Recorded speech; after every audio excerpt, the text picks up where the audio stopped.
The Grattan Institute is renowned for its independence as a strategic think tank producing high-quality public policy recommendations for Australia's future. Now, since its inception 14 years ago, the Grattan Institute has helped shape national policy conversation from childcare to COVID response. It is renowned for taking the side of the public interest over specific interest groups, and it receives no ongoing government funding. Joining us today to discuss the Grattan Institute's view on the budget is its CEO, Danielle Wood. Welcome, Danielle. Thanks for having me, Michael. You're welcome, Danielle. Now, the latest federal budget, we understand that we're coming into an election, so we can see the purpose of the budget. How do you rate it? Look, I think that the purpose is very much on display for all to see.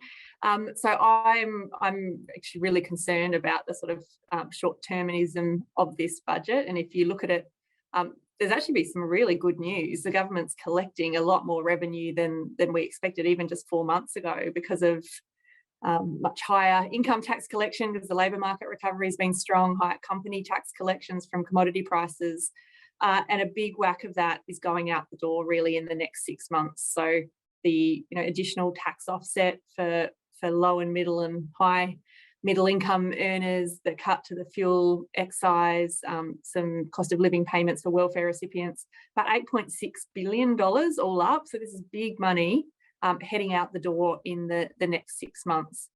That's really difficult to justify in an economic sense in a world where, it's sort of the sort of package you expect to see in the middle of a recession or a crisis, but that's not the world we're in. And so my concern really is that we are spending this money. It's not needed economically. It's not going to deliver anything of long-term value. And, in a world where we've just spent a whole lot, rightly so, dealing with the after effects of COVID, it's not a good use of taxpayers' money. So very concerned about that kind of short-term picture. Also concerned about some of the very big spending commitments that are made out off in the distance around defence, around infrastructure, around regional spending, including as much as $5.4 billion for a single dam, lots of it without proper business cases or assessment and just a kind of, blank check for those things. So, not that happy with it as an overall document either in the short or the medium term. Now, jumping sides here for a moment, given the reply to the budget from the opposition, was there anything in their reply that filled you with joy or optimism going forward should the government change? Look, it was a bit of a Me Too reply, wasn't it? And it's sort of a bit of a trend, I think, for this election is there's not that much difference between the parties on economic policy. Labor seems to be a little bit rattled from the last election and has decided to basically echo a lot of what the government has done. So, on that kind of short-term spending, the opposition has said it will do exactly the same thing. So really no difference. It's a little bit unclear about some of the longer-term commitments. The opposition, obviously, the sort of centrepiece of the budget reply was on aged care and doing a few more of the things that the Royal Commission recommended. I think that's spending that is justified and needed, but the same criticism applies to the opposition then, not just that spending, but more generally. We've increased the size of government. We come out of COVID with a bigger government in a permanent sense than we went in because of things like higher spending on aged care, NDIS, defence. Neither side are telling us how we manage that in the longer term. Do we cut spending elsewhere? Are we going to increase taxes to pay for it? Are we going to do things to try and grow the economy to make it more manageable? I can't really see a plan or a vision or even kind of an acknowledgement of that challenge really from either side at the moment. Now, tax seems to be a dirty word. Levy seems to be substituted a lot of the times to avoid saying tax, but it's the same way. How do we broaden our tax base? Do we increase it? Where do we find the appetite to go? It's becoming more expensive for us as a nation to live as we age, as our population, if we're not going to grow it exponentially, but then there's costs associated with that, with the infrastructure and being able to support it. how do we get that appetite for being able to change, or is that for the first year budget for an incoming or the existing government so that they have time between then and the election? Look, I hope that's the case. So you're absolutely right. These kind of structural budget challenges are only going to get bigger because of population ageing, because of climate, both responding and transitioning the economy to net zero, but also the fallout of the effects of climate. We've seen some of those really dreadful natural disasters in recent years, which are very costly. So these challenges will get bigger. My view is that we need to broaden the tax base. So rather than just relying on kind of rates creeping up over time, which is a sort of more politically easy way to do that, it's not kind of the economic first best way to manage the problem. We have a really kind of leaky income tax base at the moment, a lot of tax concessions that are not well targeted to their policy purpose. So, for example, very generous superannuation tax concessions in retirement, which are being used to amass very high levels of wealth, most of which are not supporting people's lifestyle in retirement. They're just getting passed on to the next generation. A capital gains tax discount at 50%, which has been much more generous than is needed to compensate for the effects of inflation. Tax sheltering through trusts. There are a whole lot of things I think you could do to broaden the base, which means then you actually don't have to see rates go up so high. That would be, that in my mind is genuine tax reform, broadening the base, making the system more simple, being able then to sustain lower levels of rates. But they're hard conversations. And, I think I would, in my mind, the perfect timing for that is actually, we've got these big tax cuts locked in 2024-25. Both sides have committed to them. They were calibrated and planned in a pre-COVID world when we thought we were going to be running budget surpluses at this point in the cycle. There's just no way you would introduce them now if you started with a blank sheet of paper, but for some reason we've committed to them. I think that's actually a really interesting time to try and do some of this base broadening work. You're still giving people a headline cut, but what you're doing is reducing the fiscal impact of that package and actually using it to buy some tax reform on the way through. And I think it's politically easier to do that while you're cutting rates compared to sort of doing it out of nowhere. And if we're going to do that anyway, we may as well try and get some longer term improvements to the tax system on the way through. Now, housing affordability is always a hot button topic, especially coming into an election. And I read a startling report that said that since 1980, I think the average increase in household prices had risen by about 60% worldwide, but here in Australia it was up over 540% in the same time.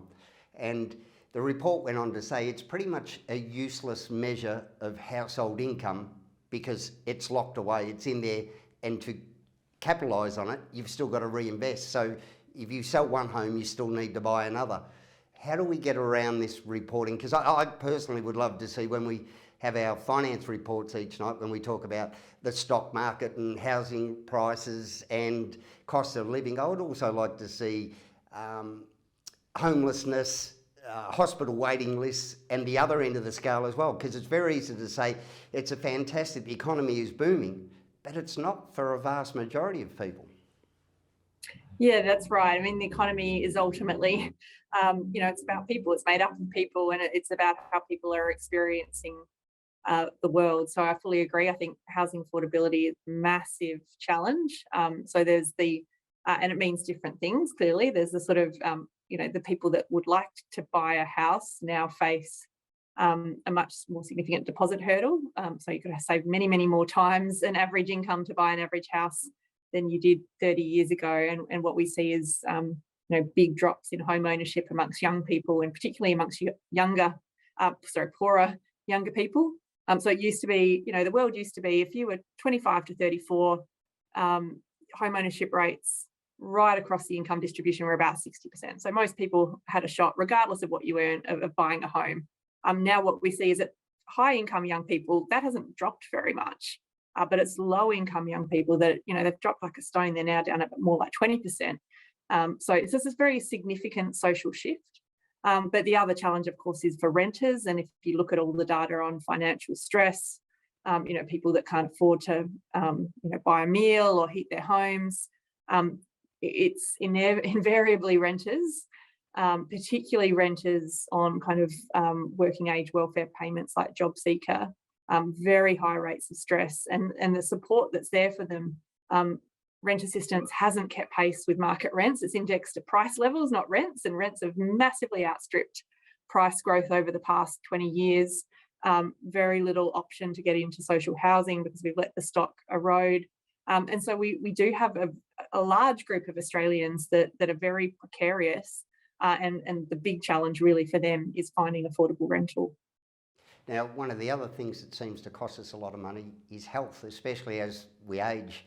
And we seem to be very good at trying to find solutions to pull people out of the river of despair without going upstream and seeing what's actually where they're getting into that river. How much do we need to improve our funding of primary health care? Because it's a lot cheaper to fund GPs than what it is to provide services in hospital, and it's a lot easier to have ongoing support to stop conditions becoming chronic. Are we missing the boat in that area as well, do you think, Danielle? Yeah, look, I think there's a lot more we can do, and we've said, I think it's not just funding of GPs, but it's kind of reimagining the role of GPs. So it's, primary health reform. I think there's a lot of things governments could be doing. So we've certainly written a lot about, could we change the role of the GP, particularly for people with chronic illness and older Australians. So they're actually kind of helping people navigate all those additional services that they need. So there's sort of a single point of contact for people. What we know is, once you start trying to, go to a specialist or those sort of things, you can face very high out-of-pocket costs at the moment. Very little evidence on kind of quality, and sort of giving the GP a more active role to actually help be the patient's advocate through that is important. At the same time, if you kind of can, and this is happening a bit through primary health networks, locating GPs with other kind of ancillary services so people can kind of go to the physio or do those things at the same time is also helpful. So I think there's a big conversation about how do people interface with the system, and I think the GP is really should have a very central role in that. Now, one of my favourite subjects, the parental leave changes. We see, to me, if we begin at the beginning, a lot of the inequity that we see gender-based has its beginnings in childbirth. The fact that fathers are twice as likely to have their requests for flexible working refused, the fact that there's 2 weeks of what used to be called dad and partner pay pretty much sums up the government's opinion of who should be taking the 2 weeks at minimum pay. There's superannuation disparity that happens because super's not paid as part of it. There's some fantastic examples if we look to Norway and some of the Nordic countries where they just made it a use it or lose it scheme for dads, where they locked away 3 months and it went from, I think, a 2.5% uptake to over 80 or 90% at the moment. Why can't we get this right? Is it the Conservative government that is still locked in the outdated gender where mum cares, dad works? Or can we get this right and fix up so much of this? Look, it's a very good question. My view of why we haven't moved further, and you're exactly right, this is the way the world is going, to more generous parental leave, but also more gender equal. So recognising, the importance of dads being involved in those early years, and there's great evidence, as you say, when you do that, men take it. They, that supports women to return to the workforce, but also great outcomes for, child development, for dads' mental health, for family satisfaction. This is there's a lot of wins here. So this is a really great policy. So my view is the barrier is it's always the cost.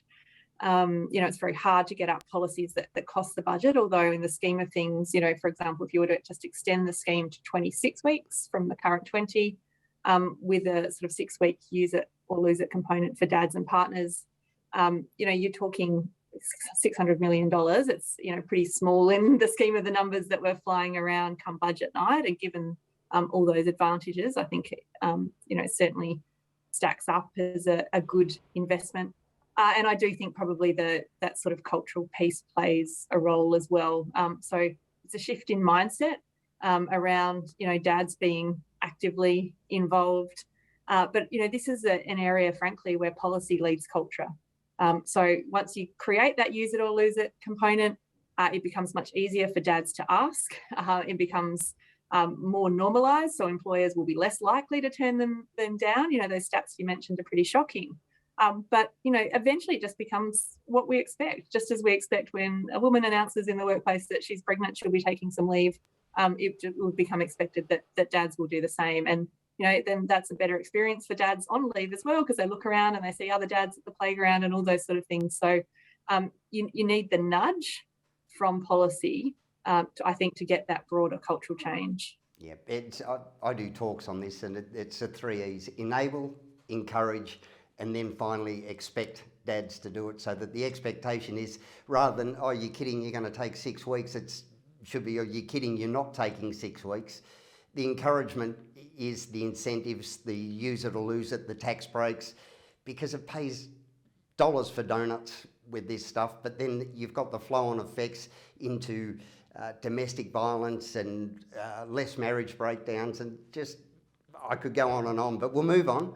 Education reform, Danielle, because again, this is another one that pays dollars for donuts, because we see that the better education level, better health outcomes as well, and there's a lot of flow-on effects, less domestic violence, all of these things that happen. So the lower socio-economic areas are the ones with the lower educational outcomes.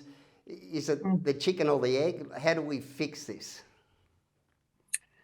Well, we can fix it, and I think it's worth noting that if we look at sort of primary school standards for things like numeracy and literacy, we're not just falling relative to sort of countries we might want to compare ourselves to. We're falling relative to our own progress over time, so we're going backwards.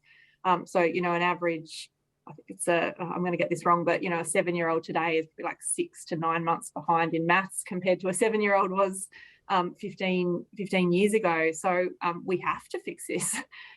This is our future. This is what matters for longer term productivity, for social outcomes.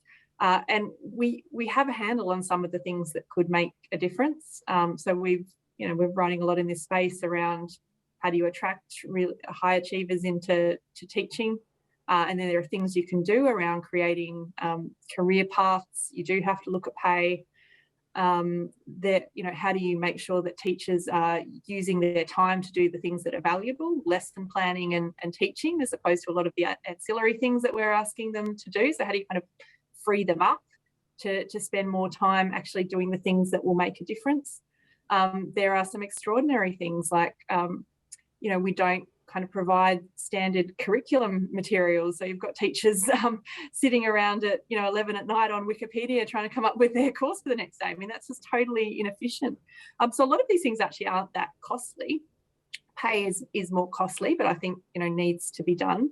But there are a lot of things that we kind of understand about what we could do that would make a difference. It's just a matter of having the appetite to do so. So I actually think this is a really important area for reform, and I hope we get a government that's really willing to kind of take it up and run with it. A lot of it is in state government hands, but the federal government can play a leadership role. Great.